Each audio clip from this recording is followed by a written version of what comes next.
Defendant Alec Baldwin, meaning his legal team, now has no ability to examine or test the gun in its original state to disprove the government's theory that he pulled the trigger on the day of the accident. In trying to explain how that conduct comports with basic notions of due process and fair play, the state does not dispute almost any of the key facts that defendant Alec Baldwin repeatedly told investigators that he had not pulled the trigger and the gun just went off, that Detective Hancock of the Santa Fe Sheriff's Office ordered testing for the express purpose of disproving Baldwin's exculpatory statements. Well, that would be normal, right? In other words, she sent the gun to be tested to see, well, is it possible that it could have just went off without the trigger being pulled? That the sheriff's office knew ahead of time that the FBI testing would destroy the firearm. Well, I don't think anybody knew that. Even the FBI tester was like, oops. So there was no intentional destruction. The striking with the mallet, of course, was intentional. It wasn't an accidental striking with the mallet, but that the outcome would be the destruction of those mechanical connections. The trigger sear to the hammer, that was not intentional. So that's a silly claim to make. That neither prosecutors nor law enforcement agents made any effort to document the firearm's internal components before destroying it, or even notify Baldwin about their plans, and that whether the firearm could discharge without the pull of a trigger is central to the state's theory of guilt. Well, I don't know what central means. It's not required. There's other evidence of recklessness independent of the trigger pull, as I already discussed. At the same time, the government selectively omits critical but equally indisputable facts. New revelations by the state's expert. The state's brief their arguments on this issue ignores a stunning concession. The defense loves this histrionic language. Everything is stunning and shocking. Ignores a stunning concession by its own expert, a concession that the defense learned about only recently during the expert's interview. As Baldwin's opening brief explains, the firearm shows telltale signs of pre-existing modifications, such as smoothing and tool marks on the hammer and sear. Although the state has implausibly attributed those alterations to the FBI testing without any support, the state's own expert has now rejected that claim. As the defense learned for the first time in the May 21st interview of one of the state's firearms experts, Michael Haig, last year the state performed a supplemental examination of the trigger and sear, critical components of the firearm designed to prevent it from misfiring. The purpose of that supplemental examination was to identify the origin of certain unexplained tool marks present on the working surface and sides of the evidence trigger/sear.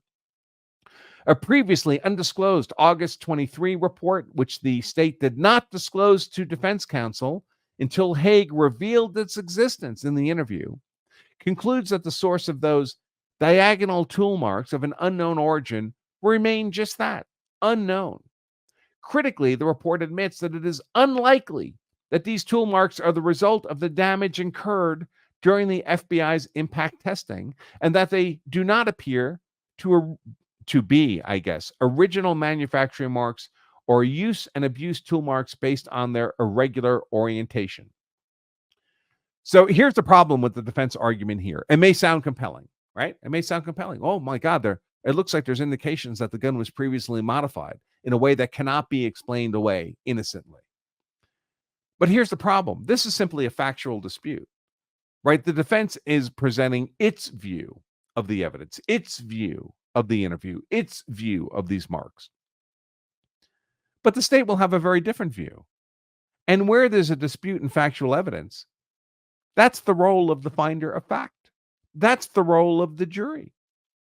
So the appropriate way to address these issues is not to summarily dismiss the grand jury indictment with prejudice. It's for this witness to be called by one party or the other and subject to cross-examination. And each side will get its view of these facts in front of the jury, and the jury gets to decide which version of the facts it decides is the more credible. It decides is the actual, not merely evidence, but proof in this case. What establishes guilt beyond a reasonable doubt or fails to establish guilt beyond a reasonable doubt. All of this stuff is stuff that is appropriately argued in front of the jury, which means it goes to trial and gets admitted as evidence. This is the state's expert. Well, the state's expert gets subject to cross-examination. And his statements in this interview, pretrial interview, would be part of that, can be used to impeach him if he says things different during cross-examination than he did in this interview.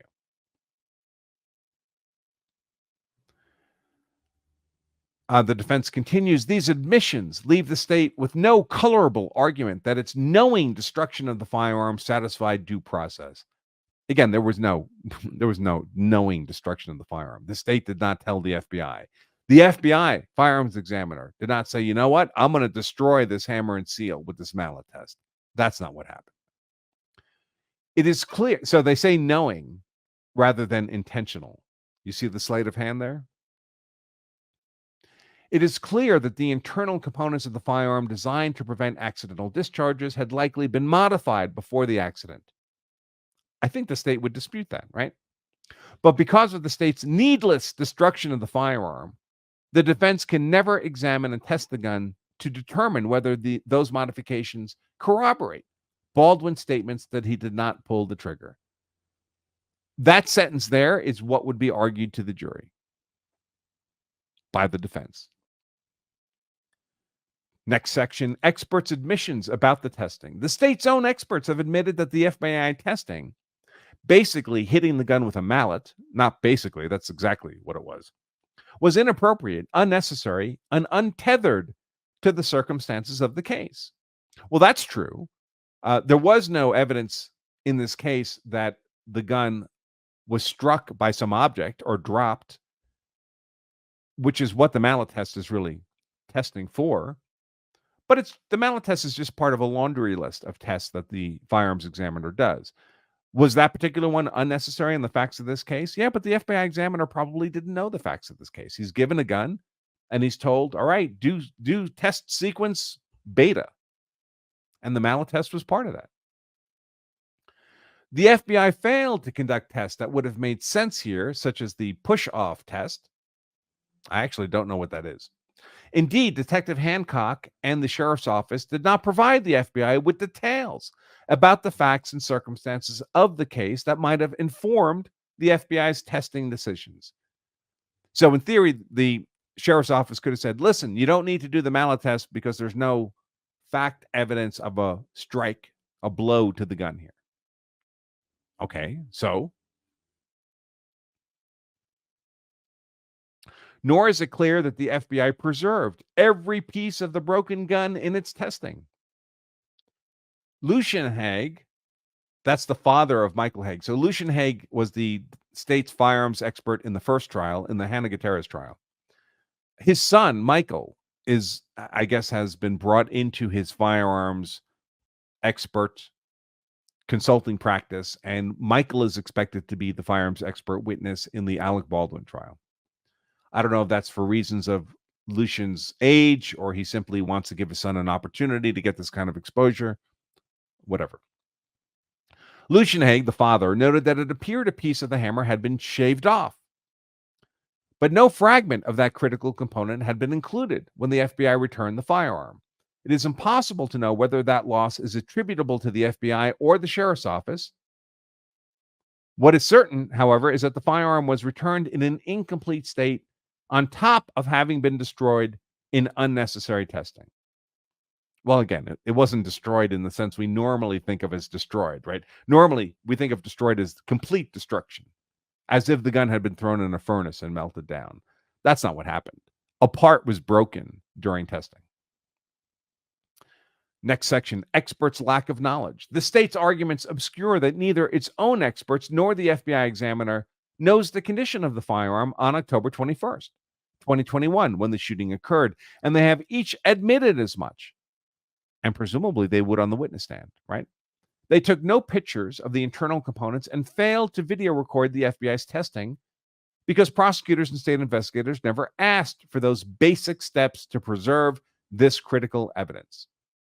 In short, the state's actions have ensured that no witness can testify about the firearm's original condition.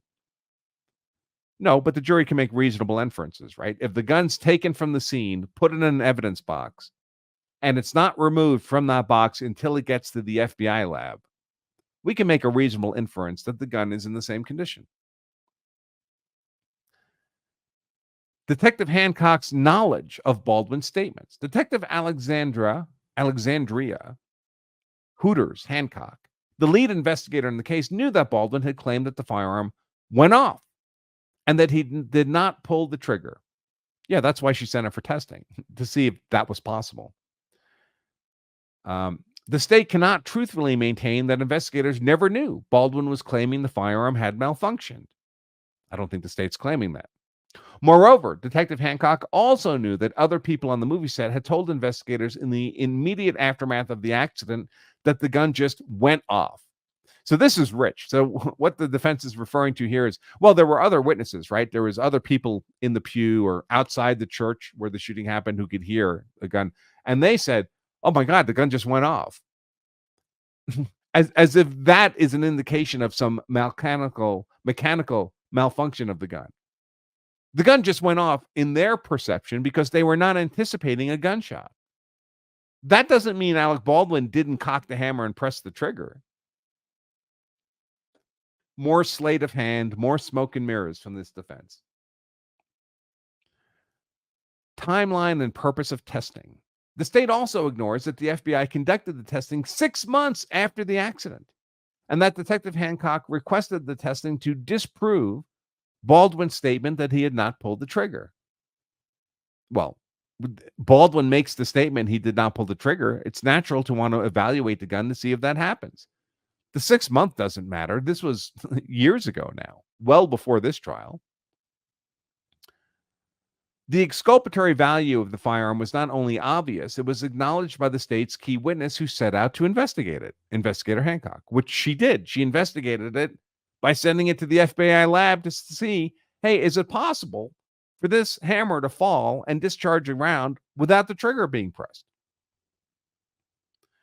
No notice. The state fails to address that Detective Hancock, once informed that the proposed testing she sought could destroy the firearm, not would, but could, authorized the testing without providing any notice to Baldwin or others identified at the time as persons of interest. So they make this notification that the evidence could be destroyed as if this is unusual. Hey, normally this wouldn't be an issue, but in this particular case, we have an unusual risk that the evidence could be destroyed. This is just a normal waiver that everybody who sends evidence to the FBI lab would have to sign, because the FBI lab doesn't want to be lots of testing is effectively destructive testing, or things could go wrong. What if the barrel of the gun had been defective and it blew up when a round was fired through it? The FBI doesn't want to be held responsible for that. So they say, listen, we just want you to know it's possible when we test this that damage could occur.